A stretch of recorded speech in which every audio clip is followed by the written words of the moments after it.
తెలంగాణ హైకోర్టులో మాజీ cricketer అజరుద్దీన్కు vote లభించింది. ఉప్పల్ స్టేడియంలో నార్త్ స్టాండ్కి అజరుద్దీన్ పేరు తొలగించవద్దని తెలంగాణ హైకోర్టు హెచ్సిఏకి ఆదేశాలు జారీ చేసింది. ఉప్పల్ రాజీవ్ గాంధీ ఇంటర్నేషనల్ క్రికెట్ స్టేడియంలో నార్త్ స్టాండ్స్కు ఉన్న అజరుద్దీన్ పేరు తొలగించాలని గత వారం హెచ్సిఏ అంబుడ్స్మెన్ జస్టిస్ ఈశ్వరయ్య ఆదేశాలు జారీ చేశారు. కాగా తన పేరును తొలగించడానికి సవాల్ చేస్తూ అజరుద్దీన్ హైకోర్టులో పిటిషన్ దాఖలు చేశారు.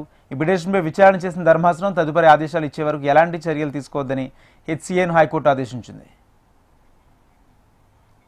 ఇదే అంశానికి సంబంధించి పూర్తి సమాచారం మా ప్రతినిధి ఆర్కే అందిస్తారు. ఆర్కే, రాజేంద్ర, ఏదైతే అజరుద్దీన్ కి హైకోర్టులో కొంత ఊరట లభించిందని చెప్పాల్సి ఉంటుంది. ఎందుకంటే గత వారం HCA ombudsman justice Eshwaraiah north stand కి అజరుద్దీన్ పేరును తొలగించాలంటూ కూడా ఆదేశాలు జారీ చేయడం జరిగింది. వీళ్ళ వెంటనే ఆ ఆదేశాలు అమలు చేయాలంటూ కూడా హెచ్సిఐను ఆదేశించడం జరిగింది. అయితే దీన్ని బేస్ చేస్తూ కూడా హైకోర్టుకి అజరుద్దీన్ వెళ్లడం జరిగింది. దాదాపుగా 20 ఏళ్లుగా తాను క్రికెట్ ఆడడం జరిగింది. అలాగే దేశానికి ఎంతో సేవ కూడా చేయడం జరిగింది. క్రికెట్ ఆడుతూ దేశ పేరు ప్రతిష్టలు కూడా పెంచాను. ఇలాంటి పరిస్థితుల్లో నా పేరుని నార్త్ స్టాండ్స్ కి ఏ విధంగా తొలగిస్తారంటూ కూడా ఆయన హైకోర్టుకి అయితే వెళ్లడం జరిగింది.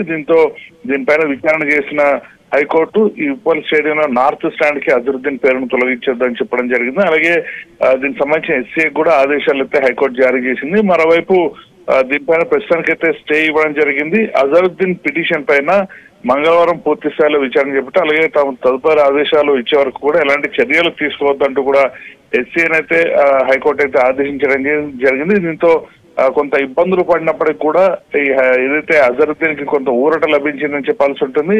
దీనికి సంబంధించి లార్డ్స్ క్రికెట్ క్లబ్ పిటిషన్ అయితే దాఖలు చేయడం జరిగింది. అంబుడ్స్మన్ లో ఏ విధంగా అజరుద్దీన్ పేరును పెడతారంటూ కూడా దాని తర్వాత అంబుడ్స్మన్ తీర్పునివ్వడం, ఆ తర్వాత హైకోర్టును ఆశ్రయించడం. హైకోర్టులో కాస్త ఊరట అయితే లభించింది. తదుపరి విచారణ జరిగే వరకు కూడా ఏదైతే ఈ అంబుడ్స్మన్ ఇచ్చిన తీర్పు ఉందో అదైతే వర్తించదు అనేది హైకోర్టు అయితే చాలా స్పష్టంగా చెప్పింది. రాజేంద్ర,